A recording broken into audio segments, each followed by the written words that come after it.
ప్రేమ యుద్ధం ఎపిసోడ్ 28 తను ఎక్కడికి వెళ్ళదు, తాతయ్య ఇక్కడే ఉంటుంది అని గట్టిగా అరిచి చెప్తాడు ఉదయ్. ఇక్కడే ఉండి న్యూస్లో వచ్చింది నిజం చేస్తారా అని అడుగుతారు వర్మగారు. తాతయ్య అని గట్టిగా అరుస్తాడు ఉదయ్. క్యాబిన్ మొత్తం రీసౌండ్ వస్తుంది. స్టాఫ్కి కూడా ఆ సౌండ్ వినిపించి ఉదయ్ క్యాబిన్ వైపు చూశారు. అప్పుడే మేనేజర్ స్టాఫ్ దగ్గరికి వచ్చి మీ పని చూసుకోండి అని చెప్పి వెళ్ళిపోతాడు. ఎందుకు అరుస్తున్నావో ఉదయ్, నీకు ఆ అమ్మాయికి మధ్య ఏ సంబంధం లేదు, నీకు తనమీద ప్రేమ. ఎందుకు అరుస్తున్నావో ఉదయ్, నీకు ఆ అమ్మాయికి మధ్య ఏ సంబంధం లేదు, నీకు తనమీద ప్రేమ కూడా లేదు.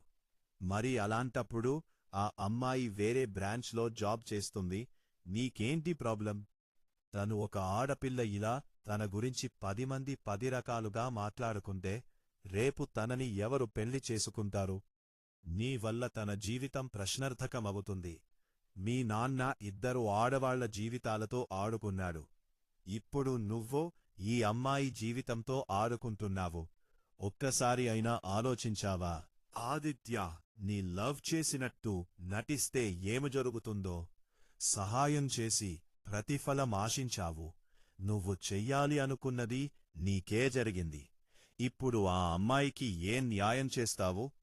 తాతయ్య, మీరు ఆ ధనుంజయ్తో నన్ను పోలకండి. ఎప్పుడేంటి, మీకు ఏం కావాలి? అర్చన ఎక్కడికి వెళ్ళదు, ఇక్కడే నా ఆఫీస్లోనే ఎప్పటిలాగే జాబ్ చేస్తుంది. తనని ఎవరు పెళ్లి చేసుకుంటారు అనే కదా అడిగారు. నేనే తనకి మంచి సంబంధం చూసి దగ్గరుండి మరీ ఘనంగా పెళ్లి చేస్తాను. నా వల్ల తనకి ఏ ప్రాబ్లం రాదు అంటూ పక్కకి చూసేసరికి అర్చన లేదు. అర్చన ఏది, ఎక్కడా అని చుట్టూ చూస్తాడు. వర్మగారు కూడా అవును, ఆ అమ్మాయి లేదు, ఎక్కడికి వెళ్ళింది, ఇప్పటివరకు ఇక్కడే ఉండాలి కదా అంటారు. ఉదయ్ ఫాస్ట్గా టేబుల్ దగ్గరికి వచ్చి సిస్టంలో సీసీ కెమెరాలో చూస్తాడు. తను బయటకి వెళ్తూ కనిపిస్తుంది. తాతయ్య, తను ఏడుస్తూ వెళ్ళిపోతుంది. ఆ దింగరిది ఏదైనా చేసుకుని తనకి ఏదైనా జరిగితే నేను ఎవరినీ క్షమించను తాతయ్య అంటూ అర్చన కోసం వెళ్తాడు. వర్మగారు ష్ అని నిట్టూర్చి చైర్లో కూర్చొని, ఏంటి విరాట్ ఇలా జరిగి? వాళ్ళిద్దరి గురించి నువ్వు ఆ రోజు న్యూస్ వచ్చినప్పుడు ఎంక్వైరీ చేసి చెప్తే నా మనవడు ఆ అమ్మాయిని ప్రేమిస్తున్నాడు అని, వారి పెళ్లి చేద్దామని నేను ఇక్కడికి వచ్చాను. ఆ అమ్మాయిని చూస్తే తను కూడా ప్రేమిస్తుంది అని అనిపిస్తుంది. వీడ్ని మామూలుగా అడిగితే ఒప్పుకోడు అనే కదా. ఇలా రెచ్చగొట్టి ఆ అమ్మాయి గురించి అలా మాట్లాడింది. మరి వీడేంటేంటి, ఆ అమ్మాయికి ఎవరినో తెచ్చి పెళ్లి చేస్తాను అంటాడు. అసలు ఆ అమ్మాయి చేసుకుంటుందా? ఈ ఇద్దరికీ ఒకరిమీద ఒకరికి ప్రేమ ఉంది అని ఎప్పటికీ తెలుసుకుంటారో అప్పుడే వీళ్ల పెళ్లి జరుగుతుంది. మనమెన్ని ప్లాన్లు వేసిన్ లాభం లేదు అంటారు వర్మగారు. వాళ్ళ సంగతి ఏమో కాని సార్, మీరు మాత్రం బాగా యాక్టింగ్ చేశారు సార్ అంటాడు విరాట్. ఇంత గొడవలో నువ్వు చూసింది నా యాక్టింగ్ అన్నమాట. వాళ్ళ ప్రేమ కాదు అనుకుంటారు. ఇప్పుడు ఏం చేద్దాం సార్ అంటాడు విరాట్. ఆదితో మాట్లాడాలి. ఆ తరుణ్కి ఎంత ధైర్యముంటే నా ఇంటి పరువు తీయాలి అని చూస్తాడు. ముందు వారి సంగతి చూడాలి అంటారు వర్మగారు. అయితే నా గన్కి పని చెప్పే టైం వచ్చిందా సార్ అంటాడు విరాట్. నువ్వు తొందరపడకు. అన్నిటికీ గన్తో సమాధానం చెప్పకూడదు, కొన్నిటికి బ్రెయిన్తో చెప్పాలి. ఈవెనింగ్ వెళదాము వాళ్ల దగ్గరికి అంటాడు వర్మగారు. అర్చన ఏడుస్తూ రోడ్కి సైడులో నడుస్తూ వెళ్తుంది. అర్చనని చూసి కార్ బ్రేక్ వేసి హార్న్ కొడతాడు. ఇవతల నేను ఏడుస్తుంటే వీడెవడు హార్న్ కొడుతున్నాడు? అయినా నేను పక్కనే కదా నడుస్తుంది అనుకోని ముందుకు వెళ్తుంది. మళ్లీ హార్న్ వినిపించేసరికి వెనక్కి తిరిగి రేయెన్ని అని ఆగిపోయింది. ఉదయ్ కార్లో నుండి దిగి ఎక్కడికి వెళ్తున్నావో మిస్ అర్చన అంటాడు. అర్చన, మానని చెప్పకూడదు, నిన్నే అడుగుతున్న సమాధానం చెప్పు. ఓయ్ తింగరీ, చెప్పు అని అరుస్తాడు. అర్చన ఉదయ్ దగ్గరికి వచ్చి కౌగిలించుకొని ఏడుస్తుంది. హాద్ ఉదయ్కి చిన్నపిల్లలు ఎవ్వరినైనా తెలియని వ్యక్తులని చూసి అమ్మని పట్టుకుని ఏడుస్తారు కదా. అర్చన ఏడుస్తుంటే ఉదయ్కి కూడా అలాగే అనిపించింది. ఓయ్ తింగరి, భయపడవా, మా తాతయ్యని చూసి అంటాడు ఉదయ్ కూడా హాగి చేసుకొని. అర్చన ఇంకా గట్టిగా హాగి చేసుకొని, ఆయన మిమ్మల్ని ఎందుకు తీరుతున్నారో, మనం ఏ తప్పు చెయ్యలేదు, కాని ఎందుకు అందరూ అలా మాట్లాడుతున్నారు, అసలు తప్పు మీది, ఆ రోజు మీరు ఎందుకు నన్ను వదిలేసి వెళ్ళిపోయారు, మళ్ళీ ఇవాళ కనిపించారు, మీరు కూడా నన్ను తిట్టారు ఇందాక, ఆయన మీ చైర్లో కూర్చున్నారు అనే కదా అన్నాను, మీకోసమే కదా ఆయనతో మాట్లాడింది, మీరు నన్నే తిట్టారు, అస్సలు నాకు ఎవ్వరూ నచ్చలేదు, ఆ తరుణ్, ఆదిత్య, మీ తాతయ్య, మా పిన్ని ఎవ్వరూ నచ్చలేదు, అందరూ నా గురించి తప్పుగా మాట్లాడుతున్నారు, మరి నేను, అంటాడు ఉదయ్.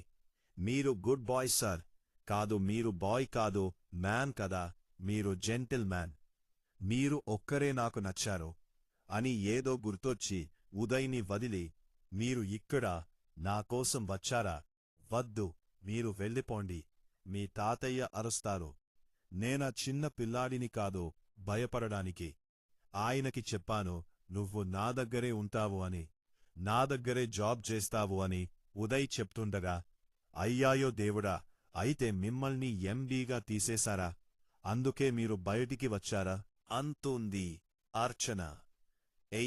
ఏది పూర్తిగా వినవా, ఆయన నన్ను ఎందుకు తీసేస్తారు, ఆయన ఒప్పుకోకపోయినా నువ్వు నాతోనే ఉంటావు, ఎవరిస్తే మన గురించి తప్పుగా మాట్లాడారో వాళ్ళ అందరి ముందు నేనే నీకు మంచి సంబంధం చూసి పెళ్లి చేస్తాను అని చెప్పాను, ఆ పెళ్లి అదే న్యూస్ ఛానల్లో అదే రిపోర్టర్ చదువుతాడు, ఓకేనా అంటాడు ఉదయ్.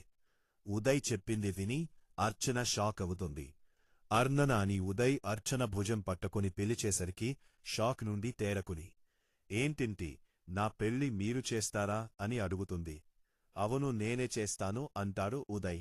అది కాదు సార్, నేను, నువ్వు ఏం చెప్పకు, ముందు పరిక్కడి నుండి, ఎంత ఎండగా ఉందో, అసలు నేను ఎప్పుడూ ఇంత ఎండలో ఇంతసేపు నిలబడలేదు, నీకోసం ఉండాల్సొచ్చింది అని అర్చన చెయ్యి పట్టుకుని కార్లో కూర్చోబెట్టి కార్ స్టార్ట్ చేసి వెళ్తున్నాడు.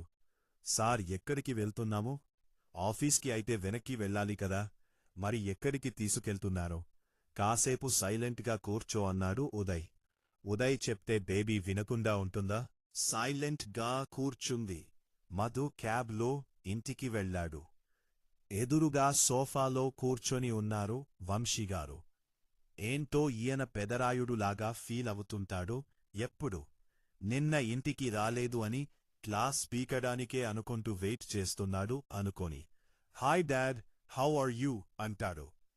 నా సంగతి తరువాత, నువ్వు రాత్రి అనంగా హైదరాబాద్కి వచ్చావు, రాగానే ఇంటికి రాకుండా ఎక్కడికి వెళ్ళావు, అది డాడీ ఫ్లైట్ ల్యాండ్ అయ్యేసరికి 1 అయ్యింది, అంత లేట్ నైట్ ఇంటికి వచ్చి మిమ్మల్ని డిస్టర్బ్ చెయ్యడం ఎందుకు అని, మా ఫ్రెండ్ ఇంట్లో నైట్ ఉన్నాను, మార్నింగ్ బయలుదేరాను కాని కొంచెం పనిమీద వాడితో కలిసి అయటకు వెళ్ళాను, అందుకే లేట్ అయ్యింది డాడీ అంటాడు. ఎవరు ఉదయ్తో వెళ్ళావా, హా అవును డాడీ, నీకు ఎలా తెలుసు, నువ్వు ఉదయ్తో తప్ప ఇంకెవరితో తిరగవు కదా, వాళ్ల నాన్న ధనుజయ్ నాకు ఫ్రెండ్ అయితే వాడి కొడుకు ఉదయ్ నీకు ఫ్రెండ్ అయ్యాడు, హా పోనీలే, అలాంటి వాడికి పుట్టిన వాడి బుద్ధులు మాత్రం రాలేడు, ఉదయ్కి అదే సంతోషమంటాడు వంశీ, నాన్న మీ ఫ్రెండ్ కూపురు అని పెళ్లి ఫిక్స్ చేశాము అని నాకు ఫోటో పంపించారు కదా అమ్మాయి అర్చన, ఎవరో తెలుసా, తను ఉదయ్ ఆఫీస్లోనే జాబ్ చేస్తుంది అని ఇంకా ఏదో చెప్తుంటే నీకో నిజం చెప్పాలి, అర్చన నా ఫ్రెండ్ కూతురు కాదు, నా చెల్లెలు, నీ మేనత్త శాంతి కూతురు అని చెప్తాడు. అని ఏంటి, అర్చన శాంతి అత్తయ్య కూతురుహా అని కోపంగా ఆ రోజు ఆ ఉమగారు మీతో గొడవ పడుతుంటే శ్రీనివాస్ మావయ్య సైలెంట్గా ఉన్నారు. ఆయన అలా ఉండడం నాకు నచ్చలేదు, ఎప్పటికీ వాళ్ల ఇంటి గుమ్మం కూడా తొక్కకూడదు అనుకున్నాను, అలాంటిది వాళ్ళ అమ్మాయితో పెళ్లి ఫిక్స్ చేశారా? నో, నేను చేసుకోను. మనతో గొడవపడి సిగిగు లేకుండా ఇప్పుడు మనతో సంబంధం కోసం ఎలా వచ్చారు? అసలు వాళ్ళు ఒప్పుకున్నారా? అని అరుస్తాడు. వాళ్ళకి ఈ విషయం తెలియదు. ఉమా అర్చనని బయటకి పంపించింది అన్న విషయం మాకు తెలిసి మేము ఈ నిర్ణయం తీసుకున్నాము. నీకు చెప్తే నువ్వు ఇలాగే అరుస్తావు. ఒప్పుకోవు, అసలు ఇక్కడికి రాను అంటావు అని నువ్వు ఇక్కడికి వచ్చాక చెప్పాలి అనుకున్నాము. ఉమాకి అర్చన గురించి ఆలోచన లేదు. శ్రీనివాస్కి ఉన్న ఉమవాడిని అర్చన కోసం ఏది చేయనివ్వదు. ఇప్పుడు మనం ఆలోచించాల్సింది అర్చన గురించి. తను ఒప్పుకుంటే మీ పెళ్లి జరుగుతుంది. నీ ఇష్టం గురించి కూడా నాకు అనవసరం. నా చెల్లి కూతురు సంతోషంగా ఉండాలి అంతే అంటారు వంశీ. అర్చన ఒప్పుకుంటే పెళ్లి చేస్తారా? అసలు ఆ అమ్మాయిని ఇంతకుముందు చూశాను. తన బిహేవియర్ నాకు అర్థం కావట్లేదు. డాడీ, తనది చిన్నపిల్లల మనస్తత్వం మధు. తను గంట క్రితం వచ్చి ఆదిత్య ఆఫీసులో జరిగింది మొత్తం చెప్పింది. మనీ కావాలి అంటూ చిన్నపిల్లల గొడవ చేసి ఇవ్వను అంటే అలిగి వెళ్ళిపోయింది. అలాంటి అమ్మాయిని ఎవరో తెలియని వాళ్లకి ఇచ్చి పెళ్లి చేసి వాడు తనని బాధ పెడితే నేను చూడలేను. అందుకే ఈ పెళ్లి. తను ఉదయ్ ఆఫీస్లో జాబ్ చేస్తుంది కదా, వెళ్ళి తనని కలిసి తనని ఎక్కడికైనా బయటికి తీసుకెళ్లి మాట్లాడి ఒకరినొకరు అర్థం చేసుకోండి. ఇంకో వారంలో ముహూర్తాలు ఉన్నాయి. అర్చన నిన్ను ఒప్పుకునేలా తనతో మంచిగా మాట్లాడుడి. యుఎస్లో అమ్మాయిలులాగా తను ఫాస్ట్ కాదు. ఏదైనా ఎక్సెట్రాలు చేశావు అనుకో, ఊరుకోను చెప్తున్నా అని రమ్నీ కొడుకుకి ఇష్టమని చేసిన వంటలు తెచ్చి తినిపించుకో. నాకు పనుంది, బయటికి వెళ్తున్నాను అని ఆయన వెళ్తారు. ఇది చాలా పెద్ద టాస్క్. ఇప్పుడు అర్చనని ఎలా ఒప్పించాలి అని ఆలోచిస్తూ ఆ ఐడియా తను ఉదయ్ చెప్తే వింటుంది కథ. ముందు ఈ విషయం ఉదయ్ గాడికి చెప్పాలి. అప్పుడు వాడే మా పెళ్లి చేస్తాడు అని వాళ్ళ అమ్మ కిచెన్లో వంట చేస్తుంటే ఫ్రెష్ అవ్వడానికి రూమ్కి వెళ్తారు. ఉదయ్ కూడా అర్చనకి పెళ్లి చెయ్యాలి అనుకుంటున్నాడు. మధు చేసుకుంటాను అంటే ఏమంటాడో. Continues. Subscribe to our channel. Thanks for watching.